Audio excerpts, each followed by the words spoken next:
ఆరోగ్యవంతమైన వాతావరణంలో తయారు చేయబడిన కమ్మని ఊరగాయలు, పొడులు, వడియాలు మరియు అప్పడాలు జంధ్యాల ఫుడ్స్. నమస్తే, welcome to Suman TV news. నేను మీ సాయి. ఆంధ్రప్రదేశ్ ఎన్నికల పైన ఇప్పుడు పూర్తిగా ఏపీ ప్రజలందరూ కూడా ఎంతో ఆసక్తిగా నెలకొన్నటువంటి పరిస్థితి. ఎవరు గెలుస్తారు, ఎవరు ఓడిపోతారు, ఎవరు అధికారాన్ని చేపడతారు, మరికొద్ది రోజుల్లో జరగబోతున్నటువంటి ఈ యొక్క ఎన్నికలకు సంబంధించి చాలా క్యూరియాసిటీ నెలకొంది. ఎవరికి తోచినట్టుగా వారు ఎవరు గెలుస్తారనేటువంటి అంశానికి సంబంధించి కొన్ని సంఖ్యలు చెప్తున్నారు చాలామంది. తాజాగా హరిరామ జోగయ్య కూడా తన యొక్క జోస్యాన్ని చెప్పారు. ఎవరు గెలవబోతున్నారు, ఎవరికి ఎన్ని సీట్లు రాబోతున్నాయి అనేటువంటి అంశానికి సంబంధించి కొన్ని అంశాలని ఒక లెటర్ రూపంలో ప్రస్తావించారు. దీనికి సంబంధించి మనం మాట్లాడదాం. మనతో పాటు Suman TV news chief editor Keshav గారు ఉన్నారు. సార్ నమస్తే. నమస్తే. సో ఇప్పటికే చాలా ఛానల్స్, వివిధ శాటిలైట్ ఛానల్స్ కానీ ఇతరత్ర సంస్థలు కానీ వారి యొక్క అభిప్రాయాలను వెల్లడిస్తున్నాయి ఎవరు గెలుస్తారని. తాజాగా హరిరామ జోగయ్య కూడా తన అభిప్రాయాన్ని వెల్లడించారు. సో ఆయన చేసినటువంటి యొక్క ఎస్టిమేషన్ ఎలా చూడొచ్చు అంటారు? ఇది సత్యదూరానికి దగ్గరగా ఉందా, దూరంగా ఉందా? అంటే ఒకటి, హరిరామ జోగయ్య గారు కాపు బలిజ సంక్షేమ సేన తరపున దీనికి సంబంధించినటువంటి విశ్లేషణ చేశారు. ఆయన చెప్తున్నటువంటిది ఏంటంటే, ఇప్పుడు రాష్ట్ర ఎన్నికల సంఘం రిలీజ్ చేసినటువంటి డేటా ప్రకారం చూసినా కానీ కాపు బలిజ ఓటర్లు రాష్ట్ర వ్యాప్తంగా చూస్తే దాదాపు 65 లక్షల మంది ఓటర్లు కనిపిస్తున్నారు. దాదాపు 65 లక్షల మంది అంటే ప్రజెంట్ ఉన్న దానిలో 50%, 27% ఇంత రీచ్ అవుతున్నటువంటి ఓటర్స్ అనమాట.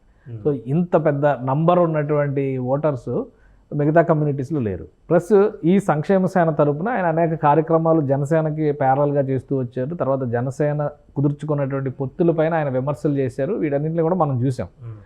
ఇప్పుడు ఆయన ఇచ్చినటువంటి సమాచారం ఏంటంటే, ఆ సంక్షేమ సేనకు సంబంధించినటువంటి ప్రతినిధుల ద్వారా గ్రౌండ్ లెవెల్ నుంచి సేకరించినటువంటి సమాచారాన్ని బట్టి చూస్తే కూటమి 100 సీట్లు దక్కించుకోవడం ద్వారా గెలవబోతుంది. అంటే తెలుగుదేశం పార్టీ 100 సీట్లు, జనసేన పార్టీ 16 సీట్లు, బీజేపీ 5 సీట్లు అనేది ఒక లెక్క వేశారు. అంటే మొత్తం కలిపి 120-125 మధ్యలో ఈ లెక్క సెటిల్ అవుతుంది. ప్లస్ ఇంకో కీ పాయింట్ ఆయన ఏం చెప్పాడంటే, ప్రభుత్వ ఏర్పాటులో మొదటి స్థానంలో చంద్రబాబు నాయుడు, రెండవ స్థానంలో పవన్ కళ్యాణ్ ఉండబోతున్నట్టుగా విశ్వసనీయ సమాచారం అన్నాడు. సో ఆయన వేస్తున్నటువంటి అంచనా ప్రకారం చూసినా కానీ చాలా వరకు సర్వేలు అటు ఇటు వస్తున్నాయి. అటు ఆ సర్వేలు వస్తున్నాయి, ఇటు ఈ సర్వేలు వస్తున్నాయి. బట్ గ్రౌండ్ రియాలిటీ ఏంటి అనేది మనం ఒకసారి టెస్ట్ చేసి చూస్తే కూడా ఎక్కువ మంది కూటమి ఇచ్చినటువంటి మేనిఫెస్టో పైన దృష్టి చెబుతుంది. ఆయన విశ్లేషించారు అదే మాట. మేనిఫెస్టోలో ఇచ్చినటువంటి హామీలు ప్రజలను ఆకట్టుకుంటున్నాయి. వైసీపీ మేనిఫెస్టోలో కొత్తదనం లేకపోవడం అనేది కలిసి వస్తుంది. కాబట్టి ఈ రెండు అంశాలు, మేనిఫెస్టో చాలా కీ పాయింట్ అని అందరూ ఎక్స్పెక్ట్ చేశారు. ఓటర్ల మీదే కదా అప్పటి నుంచి కూడా చర్చ జరుగుతుంది. అయితే బెనిఫిషియరీస్ విషయంలో ఇప్పటివరకు లబ్ధిదారుల మీద వైఎస్ జగన్మోహన్ రెడ్డి గారు కానీ వైసీపీ కానీ ఆశలు పెట్టుకున్నారు. ఖచ్చితంగా లబ్ధిదారులు అనుకూలంగా ఓటు వేస్తారని చెప్పడానికి అవకాశం లేదు. ఇంకోటి ఏంటంటే, లబ్ధిదారులు అందరూ కూడా ఒకటే మాట చెప్తుంది. గతంలో కూడా చంద్రబాబు నాయుడు ప్రభుత్వం, ఇప్పుడు ఆనం రామనారాయణ రెడ్డి గారు మొదటి తిరుగుబాటు ప్రెస్ మీట్ ఏం పెట్టారు, ఆయన ఇంతకంటే ఎక్కువ ఇస్తానని చెప్పి చంద్రబాబు నాయుడు గారు చెప్పారు. ఎలక్షన్స్ ముందర 2,000 చొప్పున పెన్షన్లు ఇచ్చారు. మరొక వైపు చూస్తే పసుపు కుంకుమ పేరుతో 10,000 చొప్పున ఆయన నగదు బదిలీ చేశారు. బట్ ఏది వర్కౌట్ కాలేదు. కాబట్టి సంక్షేమం గెలిపిస్తుంది అనుకోవడానికి వీలు లేదని ఆయన 2 ఏళ్ల క్రితం చెప్పాడు. ఇప్పుడు ఇదే సంక్షేమాన్ని కొనసాగిస్తాను, మీరు నాకు గనక అవకాశం ఇస్తే ఒక స్థిరమైన ప్రభుత్వాన్ని ఇస్తానని జగన్మోహన్ రెడ్డి గారు చెప్తున్నారు. అటు ఇమ్మీడియట్గా దాన్ని కంపేర్ చేసేటువంటి క్రమంలో కూటమి వైపు నుంచి వచ్చినటువంటి హామీల్లో ఫస్ట్ పెన్షన్ స్కీమ్, ఇమ్మీడియట్గా పెన్షన్స్ పెరుగుతాయి. రెండోది, ఇమ్మీడియట్గా గ్యాస్ సిలిండర్లకు సంబంధించి 3 గ్యాస్ సిలిండర్లు ఫ్రీగా, అంటే పేద నిరుపేద వర్గాలకు సంబంధించి ఏడాదికి 3-4 సిలిండర్ల కంటే ఎక్కువ అయ్యేటువంటి అవకాశం ఉండదు. కాబట్టి 3 సిలిండర్లు ఫ్రీ అనేసరికి దానిపైన అటెన్షన్ ఉంది. మూడోది బస్సు ఫ్రీ అనేటువంటిది మహిళల్ని ఆకట్టుకుంటుంది. అలానే ఇప్పుడు మహిళల్ని ఆదుకునేటువంటి క్రమంలో 1,500 రూపాయలు సపోర్ట్, అదే నగదు బదిలీ డీబీటీ కింద దాన్ని తీసుకొస్తామంటాం, యువతకి తీసుకొస్తాం. ఇవన్నీ కూడా కలిసి చూస్తే కనుక ఎక్కువ నంబర్ ఆఫ్ ఓటర్స్ ఎక్కువ ఇన్ఫ్లుయెన్స్ అయ్యేది దాదాపు 65 లక్షల మంది ముసలి, అంటే వృద్ధాప్య పెన్షన్లు తీసుకుంటున్నటువంటి ఓటర్లే ఉన్నారని చెప్తున్నాయి కదా లెక్కలు. సో ఇవన్నీ కూడా కూటమికి కలిసి వచ్చేటువంటి అంశాలు అవడానికి అవకాశం ఉందనేది జోగయ్య గారి విశ్లేషణ. హరిరామ జోగయ్య గారు నోటిఫికేషన్ ముందు వరకు కూడా కొంత కన్ఫ్యూజన్లో ఉన్నటువంటి సందర్భాన్ని మనం చూసాం. ఆయన జనసేనకు సపోర్ట్ చేస్తున్నాడా లేకుంటే ఇంకా వేరే పార్టీకి సపోర్ట్ చేస్తున్నా అనేటువంటి కన్ఫ్యూజన్లో ఇప్పుడు క్లియర్ కట్గా జనసేనకు కూటమికి మద్దతుగా ఈ యొక్క లెటర్ విడుదల చేయడం జరిగింది, గెలుస్తున్నారు. దీన్ని ఎట్లా చూడొచ్చు అంటారు? అంటే రియలైజ్ అయ్యారా ఈ గ్యాప్లో? అంటే ఒకటి, ఇప్పుడు హరిరామ జోగయ్య గారు ప్యూర్ డెమోక్రాట్. అంటే కాంగ్రెస్ పార్టీలో ఉన్నటువంటి వ్యక్తి కాబట్టి సుదీర్ఘకాలం కాంగ్రెస్ పార్టీ, తెలుగుదేశంలో కూడా ఉన్నారు ఆయన, కీలకమైన మంత్రి పదవులు కూడా చేశారు తెలుగుదేశం పార్టీలో. కానీ ఆ కాంగ్రెస్ వాతావరణం ఉంటుంది కదా, ఏదైనా ఓపెన్గా మాట్లాడడం, అది కూడా మీడియాతో మాట్లాడడం, పార్టీలో కంటే మీడియాలో ఎక్కువ డిస్కస్ చేస్తూ ఉండేది. ఇంతకుముందు చూసేవాళ్ళం, ఇప్పుడు కాంగ్రెస్లో కూడా కొంచెం తగ్గింది. సో అదే ధోరణిలో ఆయన అభిప్రాయాలు ఆయన చెబుతూ వచ్చారు.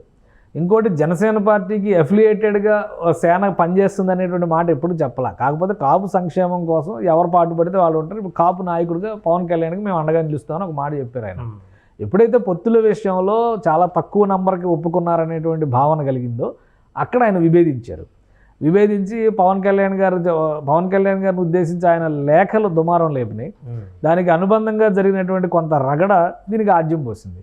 పవన్ కళ్యాణ్ గారు ఒకటే మాట చెప్పారు, మీ అందరి మాటలు విని 2019లో నేను ఒంటరిగా పోటీ చేశాను, కూటమి కట్టుకొని, అది కూడా బీఎస్పీ వామపక్షాలు కట్టుకుంటే ఏమి ఇచ్చారు, ఒక సీట్ ఇచ్చారు, అది కూడా ఉన్నట్ట లేనట్టు అర్థం కాని పరిస్థితిలో తీసుకెళ్లారు. ఇప్పుడు నా రాజకీయం నేను చేస్తాను అన్నారు. సో అందుకని హరిరామ జోగి గారు తర్వాత ఇమీడియట్గా కూడా 2-3 లెటర్స్లోనే ఆయన మళ్ళీ క్లారిటీ ఇచ్చారు. ఏదేమైనా నేను పవన్ కళ్యాణ్కి ప్రాణం పోయే వరకు ఉంటాను. ఎందుకంటే వాళ్ళ అబ్బాయి మార్నింగ్ లెటర్ రాశాడు, మధ్యాహ్నం వాళ్ళ అబ్బాయి వెళ్ళి వైసీపీలో చేరాడు. సో అక్కడి నుంచి అందరూ కంపేర్ చేశారు. ఇప్పుడు అబ్బాయి ఆయన ప్రాపర్టీనా కాదనేది ముద్రగడ పద్మనాభం గారు చెప్పాలి. ఎందుకంటే అమ్మాయి అయితే నా ప్రాపర్టీ, అబ్బాయి అయితే వాళ్ళ ప్రాపర్టీ, ఇది చెప్పారు కదా ఆయన. అమ్మాయి అయితే వాళ్ళ ప్రాపర్టీ, అబ్బాయి అయితే నా ప్రాపర్టీ. సో ఆ లెక్క మనకు తెలియదు. కానీ బట్ ఈయన ఒకటైతే క్లియర్గా చెప్పాడు, నా కొడుక్కి నాకు సంబంధం లేదు, నేను ప్రాణం పోయే వరకు పవన్ కళ్యాణ్ జనసేనకు అండగా నిలుస్తా అన్నాడు. ఆ తర్వాత నుంచి చిన్న చిన్న హెచ్చరికలు చేస్తూ ప్రచారంలో ఎలా వెళ్ళాలి వీటిపైన ఆయన వంతు ఆయన మాటలు చెబుతూనే ఉన్నారు. కాపు సంక్షేమ సేన అసలు దాని జనరల్ బాడీని కూడా రద్దు చేశారు, ఆయన ఎగ్జిక్యూటివ్ బాడీని కూడా రద్దు చేశారు. మళ్ళీ తర్వాత పునరుద్ధరించారు, ఎలక్షన్స్ అయ్యే వరకు నేను రాజకీయాలు మాట్లాడనన్నారు. మళ్ళీ ఆయన దాన్ని వెనక్కి తీసుకుని ఆ కమిటీని పునరుద్ధరించారు, రిజిస్ట్రేషన్ మార్చారు, కాపు బలిజ సంక్షేమ సేన అని మార్చారు దాన్ని. సో అక్కడి నుంచి కూడా ఆయన జనసేనకి అనుకూలమైనటువంటి వాదాన్ని చెబుతూనే వచ్చారు. కాకపోతే ఇప్పుడు ఆయన ఇచ్చినటువంటి గ్రౌండ్ రిపోర్టు మెజారిటీ సర్వేలను పోలినట్టుగా ఉండడం ఒకటి. రెండోది, జనసేనలో ఉత్సాహం నింపే విధంగా, జనసేన పోటీ చేస్తున్న 21 సీట్లు 16 సీట్లు ఆయన గెలుస్తారు ఆల్మోస్ట్. సో నిజంగానే అటువంటి గెలుపు వస్తే అది థంపింగ్ విక్టరీ, జనసేనకు సంబంధించి థంపింగ్ విక్టరీ. ఎందుకంటే 294 నియోజకవర్గాల్లో పోటీ చేసి చిరంజీవి గారు ప్రజారాజ్యం పార్టీ 18 సీట్లలో గెలిస్తే ఇప్పటికీ పవన్ కళ్యాణ్ ఏమని వేధిస్తున్నారంటే, చిరంజీవి గారు 18% ఓటింగ్ దక్కించుకుంటే నువ్వు 6% కూడా దక్కించుకోలేకపోయావు, నువ్వు కాపులకి నువ్వే న్యాయం చేస్తావు, ఇదే కదా క్వశ్చన్ అడుగుతున్నాడు. సో 21 స్థానాల్లో ఈయన 16 సీట్లు కొట్టాడు అనుకోండి, అంతకంటే పెద్ద వ్యక్తినే. అంటే చిరంజీవి గారిని అధిగమించారని కాదు, కానీ ఆ స్థాయిలో తను కన్సాలిడేట్ చేసుకోగలిగాడు అనేటువంటి ఇమేజ్ అయితే ప్రజల్లో వస్తుంది కదా, కమ్యూనిటీలో వస్తుంది కదా. నేను కమ్యూనిటీకి దూరం, కమ్యూనిటీ అనేది నాకు కాదు, అన్ని కులాలని కలిపే రాజకీయం నాదని ఆయన అంటున్నాడు. ఆయన ఏది చెప్పినా కానీ ఒక ఐకాన్గా ఆయన చూస్తున్నారు కాబట్టి మనం ఇది కూడా చెప్పాల్సి వస్తుంది. సో ఆ రకమైనటువంటి విశ్లేషణ కనుక వాస్తవ రూపంలో కనిపిస్తే చిరంజీవి గారు, పవన్ కళ్యాణ్ గారు ఒక బలమైనటువంటి ముద్ర వేసినట్టుగా అవుతుంది. ఇప్పుడు రాబోయేటువంటి భవిష్యత్ కాలానికి జనసేన పార్టీ ఒక కొత్త ఆశాకిరణం అవుతుంది. ఎందుకంటే రాబోయే రాజకీయం ఎలా మారుతుందో ఎవరు చెప్పలేరు. 2025 తర్వాత దేశవ్యాప్తంగా అసెంబ్లీ, పార్లమెంటు స్థానాల సంఖ్య పెరగబోతుంది.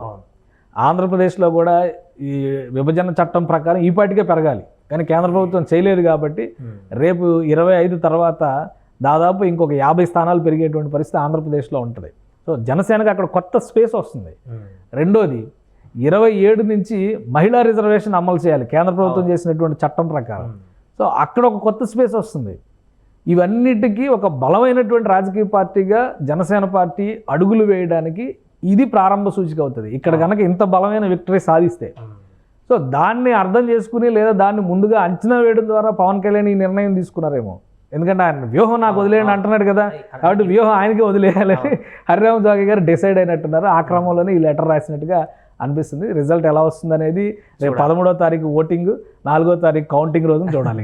Right sir. సో మొత్తానికి అది ఏపీలో ఎవరికి తోచినట్టుగా వారి యొక్క అభిప్రాయాలను చెప్తూ ఎవరు అక్కడ గెలవబోతున్నారనేటువంటి సందేశాన్ని ఇస్తున్నటువంటి సందర్భంలో తాజాగా హరిరామ జోగయ్య కూడా తను ఒక సంఖ్యను కూటమి గెలుస్తుందంటూ కూడా ఒక లెటర్ ద్వారా వెల్లడించడం జరిగింది. సో చూడాలి, ఎన్నికలు అయిపోయిన తర్వాత రిజల్ట్ వచ్చిన రోజు ఆయన చెప్పినటువంటి జోస్యం ఎంతవరకు ఫలిస్తుందో లేదనేది.